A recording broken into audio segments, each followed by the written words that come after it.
দিয়ে ঝিঙে দিয়ে একটা রেসিপি বানাবো।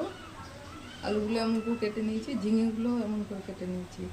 লঙ্কা, শুকনো লঙ্কা, আদা, চালমগজ, পোস্ত। তেল গরম হয়ে গেছে, আলুগুলো ভেজে নেবো ভালো করে। হলুদ দিয়ে আলুটা ভেজে নেব। হয়ে গেছে, তুলে নিচ্ছি। দুটো শুকনো লঙ্কা দিয়ে করে নেব। এটা দিয়ে দিলাম, দিয়েও একটু জল দিই, লবণ দিই, হলুদ দিলাম, অল্প একটু চিনি দিয়ে দিলাম। লঙ্কা দিলাম, ঝিঙেগুলো দিয়ে দিলাম। দেবো না, ঝিঙে দিয়ে জল বেরোবে, এই জলই হয়ে যাবে। ঢাকা দিয়ে রাখবো। ঝিঙে কষা কষা করে রান্না করে খাবে। আর করছি কম, লং ভিডিও করছি, লং ভিডিওতে এবার নামিয়ে দেবো। এইভাবে একটু রান্না করে খেয়ে দেখবেন, ভালো। আলু দিয়ে কষা করলাম।